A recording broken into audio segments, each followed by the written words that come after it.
the Carabao Cup finale in there. Thomas Tuchel in the Carabao Cup finale for the very first time in the English football, and he has really gone in there convincingly in there. He has beaten Tottenham Hotspur convincingly in there, and guess what?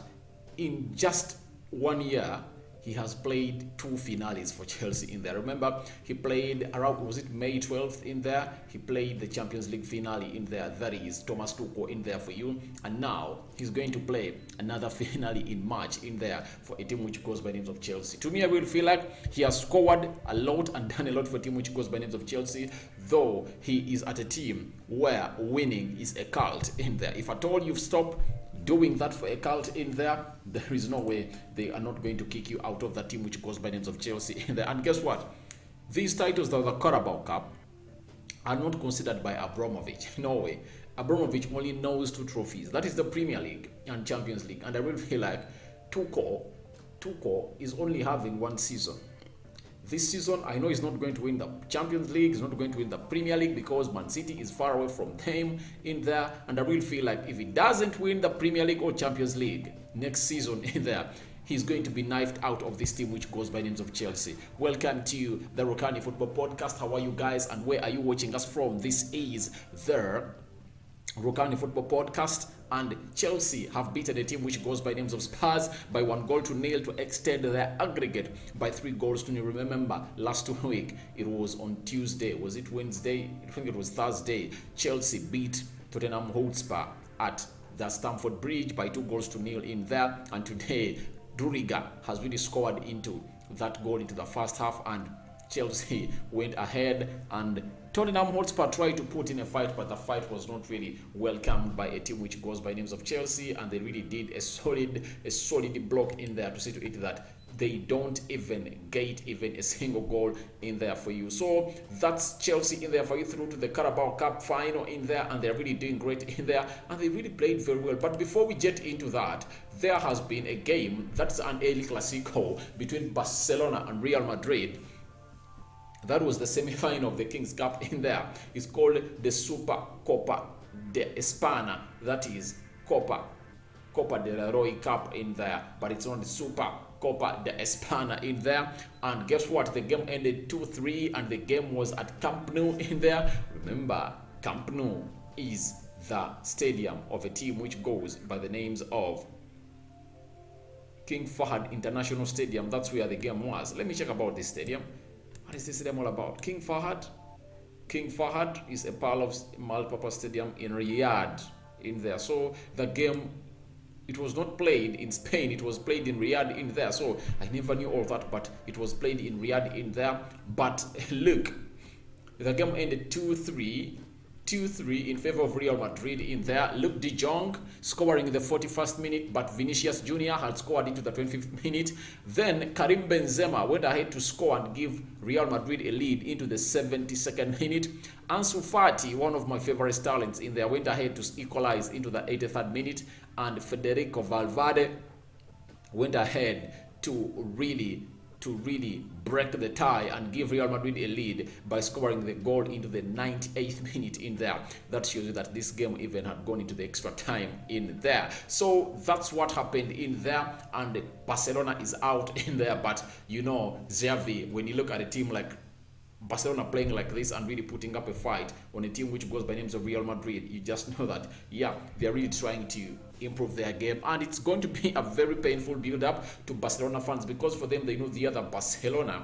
But you should just bear with the situation right about now, because it's not going to be as you expect, because lots of things are not normal at Barcelona. Lots of things are not going well at Barcelona, and I really believe that each and every Barcelona fan has really come out and know that it's not business as usual. It's not business as usual in there. You just have to wait and see what is really going to come through to your camp in there, because everything is really alarming at Barcelona, losing Messi in there. So you really have to handle the situation in there and bear with it in there. Now, let's jet into the big story of Chelsea jetting into the finale of the Carabao Cup in there. Remember, Chelsea was led into the Carabao Cup final by Rudiger today because he really put in that goal that really gave Chelsea a relief, because Spurs looked like they are threatening, and anytime they're really going to score, and their only goal that really went in the back of the net was scored by Hurricane. But guess what?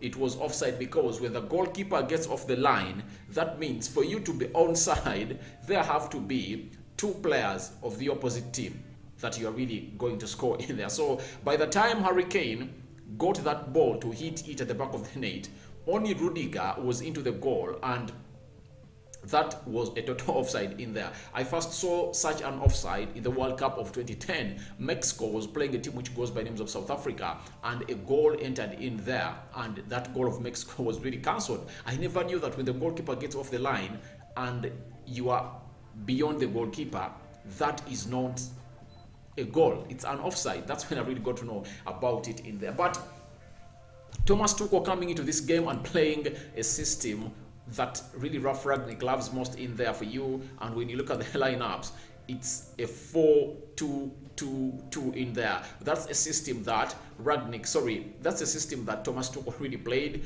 with Kovacic and Jorginho, Hudson-Odoi and Mason Mount, Lukaku and Werner. That's a system that Thomas Tuchel played today. That is a 4-2-2-2 in there. So it looks like most people really have come out and really criticized such a system in there, that it won't work in the Premier League. But it shows you that if at all you have the right players, the system is effective, because Chelsea had this game in its hand. Totally. Let no one come and lie to you that Spurs really looked like this game was in their hands. However much Spurs were home, they never played like a home team, because in such a game, I see no reason as to why you Spurs come out and really first decide to defend. If I was Spurs or Antonio Conte, I had nothing to lose. All I wanted is any win. So attack Chelsea from the word go.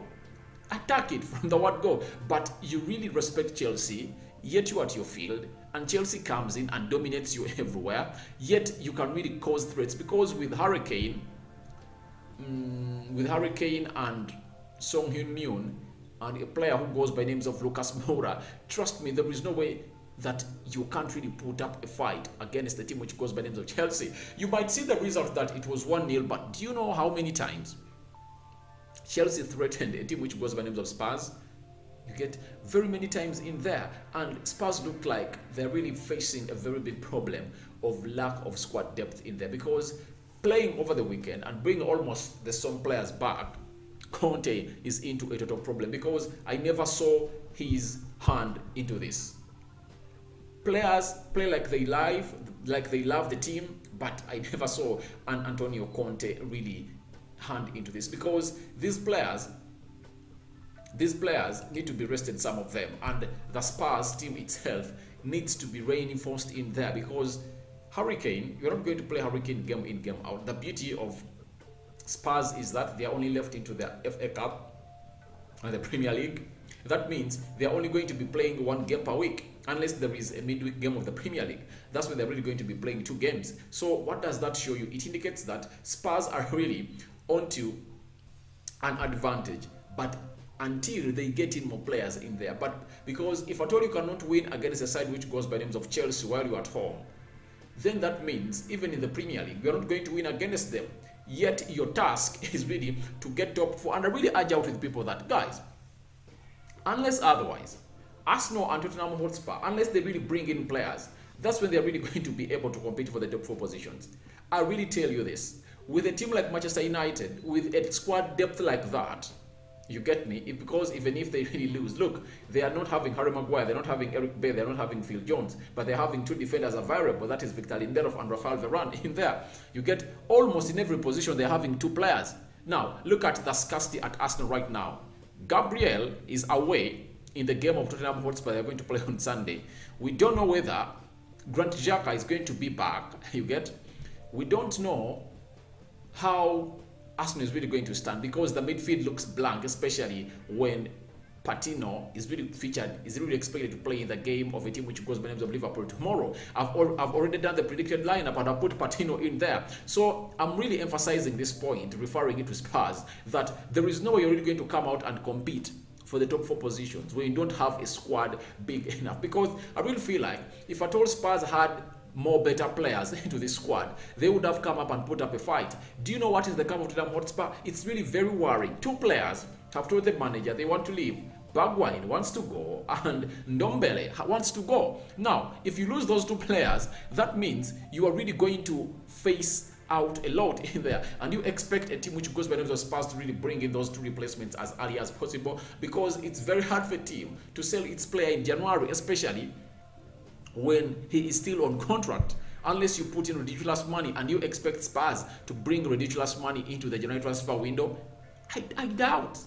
The only news is indicating that Spurs are really looking at Vlahovic in there, and they're looking at Jesse Lingard in there. Okay, Jesse Lingard can come in as a very good replacement of Bergwijn, but is Jesse Lingard willing to leave Manchester United to come and play for your team in there? Then Ndombele has been one of the best players for Conte ever since he really came out at Spurs. Do you think Ndombele is going to be replaced because he said he wants out at Spurs? So when you look at Spurs, it's really having lots of problems in there, because I really feel like if at all Ndombele was into this team, he would have done a better job into that midfield versus Chelsea. He would have put up a fight, because even the game at Stamford Bridge, however much Chelsea played very poorly, I really feel like the only player that came up and put up a fight was only one. He was Ndombele in there for you. So I don't expect Tottenham Hotspur really to come out and compete on such trophies in there when you have such a thin squad. Because let's admit, Spurs are having a thin squad.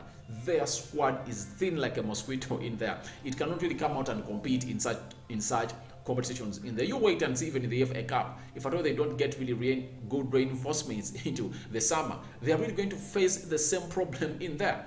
You get? So I started by talking about Spurs and putting it aside in there. Then I'm really going to end up this video by talking about Chelsea in there, because they've gone into the final in there and they are really doing great this season in there. So Spurs is really annoying. They don't look like they came into this game expecting to beat Chelsea. It's like they just came here to get this game done, because they were beaten already from the dressing room. They knew they were beaten. Their souls were beaten. Their mind had already been beaten by Chelsea. I think they knew that they're not really going to fight for anything, and I think they're only thinking about the Premier League. You get? And the Premier League, they're playing Arsenal in there, because that's a very crucial game over the weekend. They are playing a team which goes by the names of Arsenal, because Arsenal has played 2 games more than Tottenham Hotspur. And what's the reason that really shows me that Spurs came into this game only thinking about the game of Arsenal? They never really wanted to do a do or die in there for a team which goes by the names of Chelsea. Because when you look at the Premier League standings, Arsenal have played 2 more games than a team which goes by names of Spurs, right? Those are, and Arsenal are having 35 points and Spurs are having 33 points. So if at all Spurs are really to make a very big statement, they really want to get the top 4 positions, they have to win against Arsenal. That's it. They have to win against Arsenal. But do you know where this game is? It's at their stadium in there, where they've lost today. So if at all they go ahead and win against Arsenal, that will be they will be at 36 points in there, and they will be having more 2 games in hand. That means if at all they win those 2 games in hand, they will be 7 points ahead of Arsenal in there. So it shows you that all their brain and energy has been reserved for a team which goes by names of Arsenal, and they came into this game knowing that they are really going to be beaten by a team which goes by names of Tottenham Hotspur in there. Smash the like button, comment and share, and if at all you're watching us for the very first time, endeavor to subscribe to our channel so as not to miss out on stories that we do upload in here on a daily in there. When you look at Spurs, they started with Golini in there, and it shows you that indicates that Hugo Lloris was rested, because they knew that there was a very big game. There is a very big game over the weekend they are really going to play. They played with Emerson Royal, Tanganga and Sanchez, Ben Davies and Dote. They brought a 5-man defense. That's what I told you, that Spurs came here to defend. They never came to win this game. You get Lichesolo, Winks and Hogberg, 3 in the midfield, and Kane plus Lucas Moura.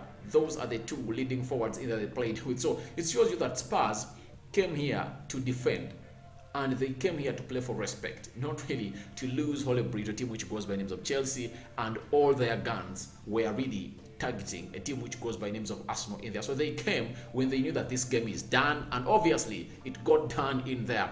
And Spurs gave them a beating. Chelsea gave them a beating that they fully deserved in there. And now they're out of the Carabao Cup. And let's go to Chelsea in there. Chelsea coming up into this game and doing very, very well. And when we look at the statistics, it's going to show you that Chelsea were dominant over 15 shots by Spurs, 13 shots by a team which goes by names of Chelsea, 3 shots on target for both teams. Possession, Spurs 36%, Chelsea had 64%. Passes completed by Chelsea 701, Spurs 396. Almost Chelsea did 2 times the number of passes that Spurs did in the entire game. Passing accuracy, Spurs had 77 and Chelsea had 89. 10 fouls for Spurs, 12 fouls for Chelsea, 0 yellow cards for both teams, no red cards in there, 3 offsides for Spurs in there, and 7 corners for a team which goes by names of Spurs, and 6 corners for a team which goes by names of Chelsea, a team that is in the Carabao Cup final in there. I would like first to send my greetings to all the viewers of the Rokani Football Podcast, and secondly, I would like to upload a manager of a team which goes by names of Chelsea, because what makes a manager's track record clean and really put him to a level of the top manager in the world is doing this. You reached on the Champions League final and you won it. That was around May. Close to 10 months later, you are into the Carabao Cup final in there. You are still in the FA Cup. You are still in the rest of the Premier League. You never know what happens over the weekend. Chelsea might go in and shock a team which goes by Man City. You are still in the Champions League. So you never know. Tuchel might have one of the best seasons at Chelsea in there ever since Jose Mourinho left, because I think Jose Mourinho is that one manager at Chelsea who really came in and won the FA Cup, and he won the Carabao Cup, he won the Premier League in there, and he failed to win the Champions League. You get? So that is Jose Mourinho in there for you. So this man who goes by names of Tuchel, he's really announcing himself as one of the best managers in the world by looking at each tournament, very crucial in there. He fields players. How much has a very big game against Man City over the weekend? He brings in players that you expect to start into the game of Man City. And the only player that I think that was left out, I think, was Thiago Silva. And he later brought him on. You get? So it shows you that he knows really what he wants. He wants all the trophies to be in the cupboard of Chelsea. And he wants to be, I think he wants to go down in history as one of the most capped managers that has ever coached a team which goes by names of Chelsea. And trust me, he's really going to achieve it, because he's really having a very good board. He's backed, you get, and he is really looking great. His players are really doing lovely football on the pitch in there. And I really liked, one thing I liked about him is that the way he has started changing his systems in there. Remember, when Chelsea were playing over the weekend into, I think even when they were playing a team which goes by Tottenham Hotspur at Stamford Bridge, they played with a 4-2-3-1. You get? He comes into the FA Cup. He plays with a 4-2-3-1, and today has played with a 4-3-2 in there. So in the previous 3 games, he has not played with a system that he likes most, that I hate, because with the quality that Chelsea is having, why do you play with 5 defenders? It does not pay off. It does not pay off, and I think he has really started to know it, that in the Premier League, that system is really going to cost him a lot, and that's why I think he has tried to test 4-2-2 and 4-2-3-1 to see to it that by the time he reaches Man City, he's not going to play with 5 defenders, because these defenders like Rich James, who make his system really crucial and very, very, very outstanding in there, and very hard for opponents to outstand. They are really sick. Ben Chilwell, he's really sick in there. He's injured and out of the season. So what does that show you? There is no way you're really going to come up and do all this stuff when you don't have enough players. Your wing backs have to be very, very hardworking in there. Something that I don't feel like Chelsea is ready to do. I think that's why he has shifted to a 4-2-2 and a 4-2-3-1, because he knows that Chelsea cannot get him money to bring in a left fullback or a right fullback, because James is injured. Which other player? This left back, Chilwell, is injured and is out of the season. So I think he really made a choice that if at all these players are injured, I can play with Christiansen and Thiago Silva into the central defense. I play with Rudiger on the left fullback and Azpilicueta. Even if Azpilicueta gets injured, I can easily shift Rudiger to play as the right fullback, however much Rich James is away in there. So I think that's what he is planning this season, because I feel like the 3-4-3 system really favors him most when Rich James is available and Ben Chilwell in there. So I really feel like it's really a very long journey for him this season, but thank God he's into the final of the Carabao Cup, and let's see, because this finale is really going to be played in March.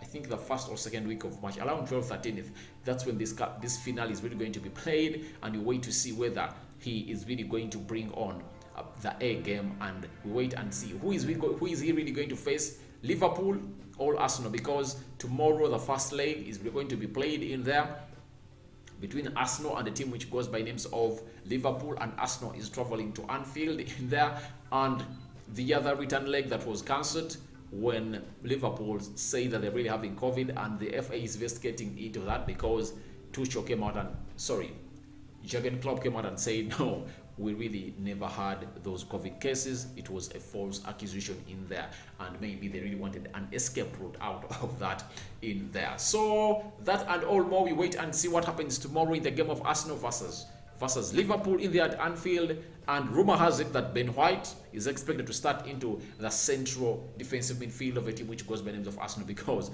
they are lacking quality into that side in there, after losing to a team which goes by names of Nottingham Forest, with Lokonga and Patino failing to control the midfield of a team which goes by the names of Nottingham Forest.